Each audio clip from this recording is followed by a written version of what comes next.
Hello friends, मैं doctor Kiran Shete, orthopaedic surgeon, founder director, spinology clinic Pune. आज मैं आपके साथ बटक्स में एक मसल होता है जिसे हम पायरिफॉर्मिस बोलते हैं। उस मसल की वजह से जो प्रॉब्लम्स होती है उसके बारे में बात करूंगा। इसे हम पायरिफॉर्मिस सिंड्रोम कहते हैं। पायरिफॉर्मिस सिंड्रोम यानी कि पायरिफॉर्मिस मसल में होने वाली प्रॉब्लम की वजह से जो दर्द होता है या जो तकलीफें होती है, इसे पायरिफॉर्मिस सिंड्रोम कहा जाता है। अभी ये पायरिफॉर्मिस सिंड्रोम इतना इंपॉर्टेंट क्यों है?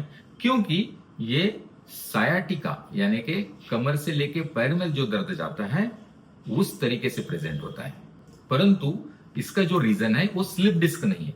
इसका रीजन होता है पायरिफॉर्मिस मसल में सूजन आना या इन्फ्लेमेशन होना। ये पायरिफॉर्मिस मसल जो है ये एक बटक्स में एक चपटी और त्रिकोणीकार ऐसी छोटी सी मसल है।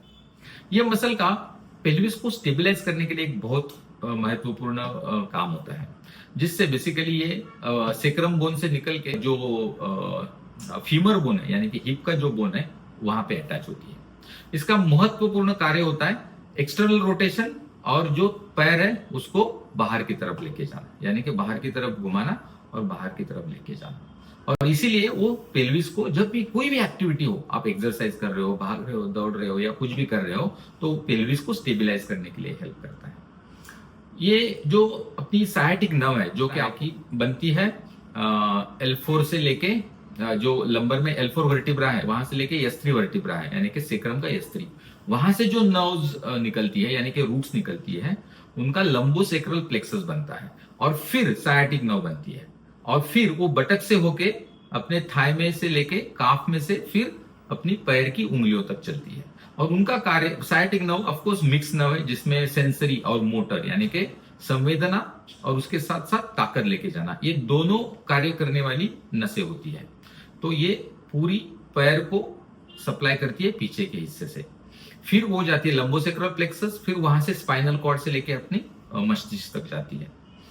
तो ये नर्व जब निकलती है बटक्स में तब ये पायरिफॉर्मिस जो मसल है जैसे आप इस फोटो में देख सकते हो उसके नीचे से होके थाई में निकलती है। जैसे बटक्स में आती है तो पायरिफॉर्मिस मसल से होके निकलती है। जब भी ये पायरिफॉर्मिस, और एक इंपॉर्टेंट चीज है, नॉर्मली तो ये पायरिफॉर्मिस मसल के नीचे से निकल जाती है, परंतु देर आर वेरिएशंस यानी कि एनाटॉमिकल वेरिएशंस होते हैं सायाटिक नर्व के जाने के। जैसे कि there are different anatomical variations, muscle के अंदर से जाना, मसल के ऊपर से जाना या मसल से जाते जाते स्प्लिट होके जाना। सो ऐसे काफी एनाटॉमिकल वेरिएशंस है जो कि जब ये नर्व निकलती है पायरिफॉर्मिस से तब होते हैं।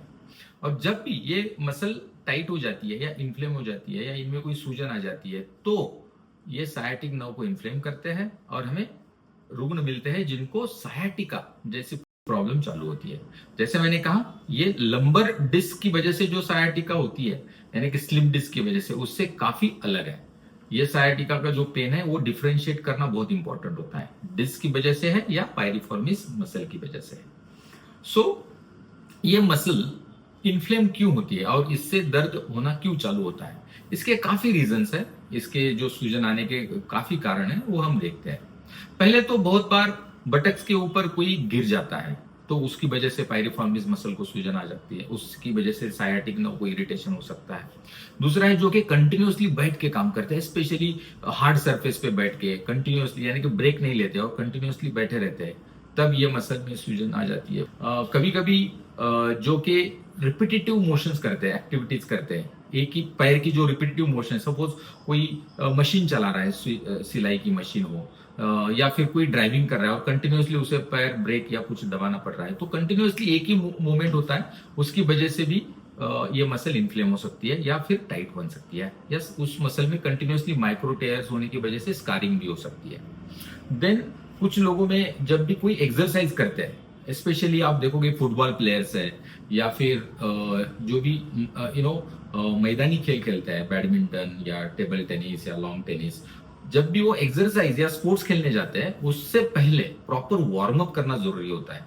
यदि वो नहीं किया तो ये मसल तैयार नहीं होती है एक्सरसाइज करने के लिए, और इसका काम तो बहुत इंपॉर्टेंट है कि उसको पेल्विक को स्टेबलाइज करना होता है। या फिर खेलने के बाद प्रॉपर स्ट्रेचिंग नहीं की जाती है तो ये मसल्स जो भी माइक्रो टीयर्स हुए होंगे वो हील होने के लिए हेल्प नहीं होती है। सो जो भी लोग प्रॉपर वार्म अप और प्रॉपर स्ट्रेचिंग नहीं करते उनमें भी ये तकलीफ होना चालू हो सकता है। अभी कुछ रुग्ण है जिसमें ओवरऑल जब मसल वीकनेस हो जाता है तब उसमें पायरिफॉर्मिस मसल वीकनेस भी आता है और उसकी वजह से भी पायरिफॉर्मिस का प्रॉब्लम हो सकता है।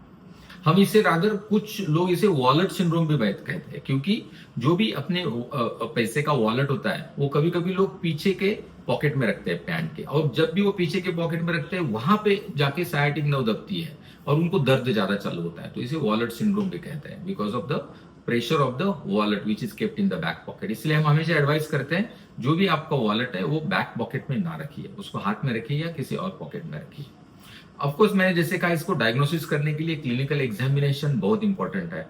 आप काफी टेस्ट कर सकते हो परंतु इसको डिफरेंशिएट करना बहुत जरूरी है स्लिप डिस्क के स्लिप डिस्क के कारण से, ताकि क्योंकि दोनों का जो प्रेजेंटेशन है वो सिमिलर होता है। जब हम इसे डायग्नोस करते हैं तो फिर हम अभी ट्रीटमेंट की तरफ चलते हैं। ऑफकोर्स डायग्नोसिस के लिए जरूरत पड़ी तो एक्सरे एमआरआई स्कैन करने की भी जरूरत पड़ सकती है।